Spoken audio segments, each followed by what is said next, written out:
Pessoal, tudo bem? Meu nome é Derek Moreira, eu sou médico formado pela Unesp e eu vou conversar um pouquinho com vocês sobre o transtorno obsessivo compulsivo. Esse que é um dos temas abordados no curso de pós-graduação oferecido pela Unip em parceria com a Vida Mental no tema de saúde mental para equipes multidisciplinares.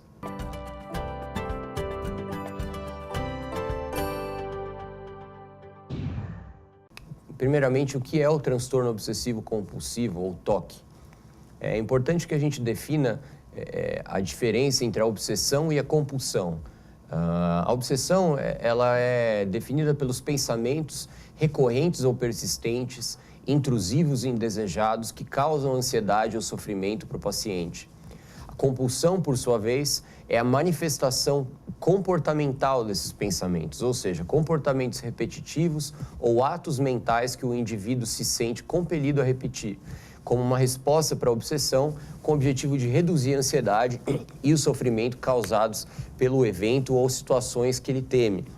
Não necessariamente vai existir aí uma ligação lógica entre o que se visa neutralizar, ou seja, o paciente às vezes tem uma mania de organização e por isso ele tem a necessidade de fazer uma contagem simétrica da ponta dos dedos de um lado para o outro. Não necessariamente precisa haver certa lógica entre a obsessão e a compulsão. O que acontece é que surge o pensamento obsessivo e a partir de então surge a compulsão, ou seja, a maneira que o indivíduo, o hábito, né, seja ele mental ou físico, que o indivíduo cria para aliviar o sofrimento trazido pelo pensamento obsessivo.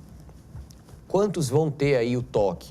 O TOC tem uma prevalência de cerca de 2 a 3% na vida, com uma proporção semelhante entre homens e mulheres, sendo mais comum nos meninos durante a infância e a adolescência. Quando, então, que é interessante a gente desconfiar do TOC? É interessante desconfiar quando começam a aparecer determinados sintomas que principalmente surgem durante a adolescência ou início da vida adulta, quando a apresentação desses sintomas é insidiosa, é crônica, é progressiva.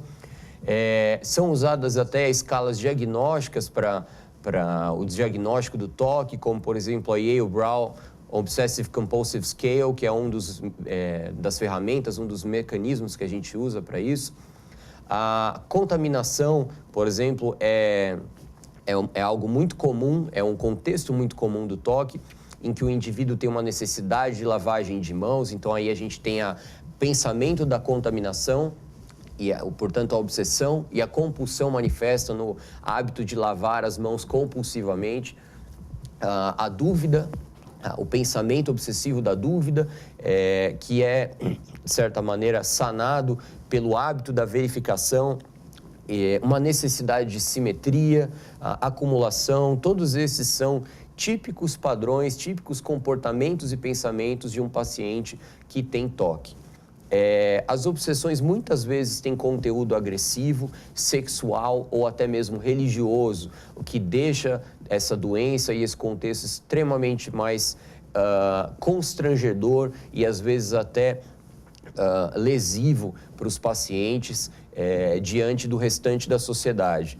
É comum também que pacientes que têm história psiquiátrica familiar, ou seja, pai, mãe, tios, parentes, principalmente os de primeiro grau, com outros diagnósticos psiquiátricos, também são bandeiras vermelhas aí para a gente ficar atento para a possível presença de um transtorno obsessivo compulsivo. O que eu posso fazer, então, diante de uma situação do TOC?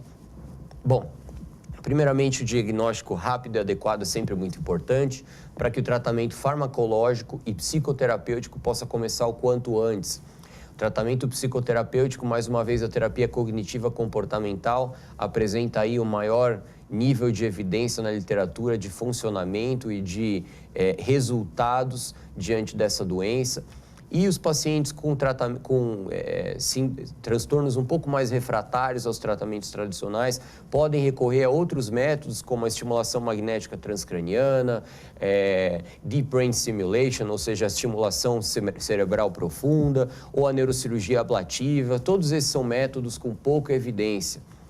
Claro, é sempre muito importante que se faça uma abordagem multiprofissional desses pacientes e não apenas de médico e psicólogo, mas a terapia ocupacional também tem um papel extremamente importante e outras terapias também podem ter um papel crucial no tratamento desses pacientes, seja em ambiente de internação ou em ambiente domiciliar ambulatorial. Mais uma vez eu convido vocês para fazerem a inscrição no curso de pós-graduação em saúde mental para equipes multidisciplinares, oferecido pela Unip em parceria com a Vida Mental. Obrigado.